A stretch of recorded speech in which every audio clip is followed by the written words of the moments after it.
Hi, Assalamualaikum. My name is Siti Zahra binti Mohd Zamri. My ID number is 8175539. And today I will be presenting my project, which is examining the relationship between speaking anxiety in English and overall English proficiency among ELS undergraduates in UKM. So for the first slide, this is the contents, which is, you can see this introduction, literature review, methodology, findings, discussion, conclusion, and recommendations. So for introduction, speaking is defined as an interactive way of receiving and processing information. Meanwhile, anxiety is defined as feeling of worry and nervousness. So speaking anxiety is related with communication abilities in the second language. So higher anxiety level leads to a lesser effective speaking ability. And Malaysian undergraduates still struggle to speak in English, despite them being exposed to the language since the young age of at least 5 or 6 years old.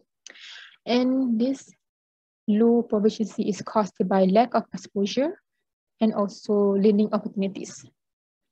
So the statement of problem, there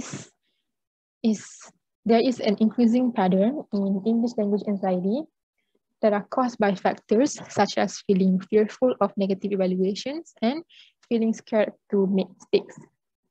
And next, the perception of, they feel worried about perceptions also tend to influence students to feel anxious to speak in English, also resulting in them feeling uneasy and worried about their own proficiency in English. So the list of objectives. So the first one is to determine the levels of speaking anxiety among ELF undergraduates. Second, to identify factors that contribute to the anxiety to speaking in English. Next and lastly, to examine the relationship between English speaking anxiety and English proficiency. As for the questions, first one is, what are the levels of speaking anxiety among UKM undergraduates? Second, what are the factors that contribute to speaking anxiety in English? And lastly, how does English speaking anxiety correlate with English proficiency? This study is significant because it can contribute to recognizing learning patterns and to know the relationship between speaking anxiety and proficiency.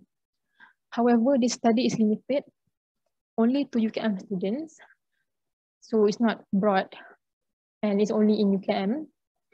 So for literature review, the first one is proficiency in English. So Ms. Sira noted that using English in university could interrupt proficiency, but this does not mean that English is not important in universities. And the second one is features of proficient second language speaker. And proficient speakers employ second language strategies based on their communications and requirements to the target language. And for the second one, speaking in second language, this talks about learners in Malaysia still struggle to use the language proficiently because they have speaking anxiety. And speaking anxiety can be a challenging task. Speaking English in public can be challenging because anxiety prevents them from giving a good presentation. And this is caused by fear and worry of negative evaluations. And so they have anxiety, speaking anxiety. And for the theoretical framework, I have used the foreign language classroom anxiety scale. And there are 3 categories, which is communication apprehension, which is being shy and worry when interacting with people. Second is fear of negative evaluation, which is worry about judgments and avoiding evaluation circumstances. Lastly, task anxiety, which is the fear of failing in task-taking situations. So for my methodology, I have used a questionnaire, which is a quantitative method. And there is also a correlational research because this is used to determine the link between speaking anxiety and proficiency. So for the sample of study, there are 80 undergraduates from ELS students only.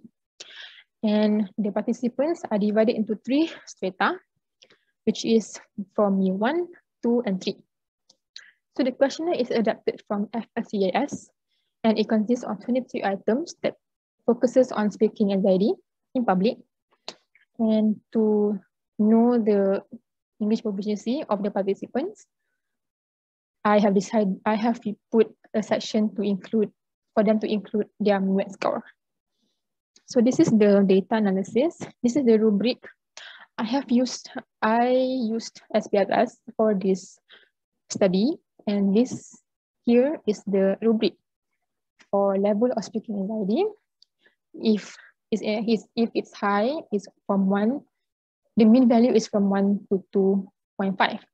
If it's moderate, then the mean value is from 2.51 to 3.5. And if it's low, it is from 3.51 to 5. And so this is the results for demographic. The age, as you can see here, there's only 17 participants from 18 to 21 years old.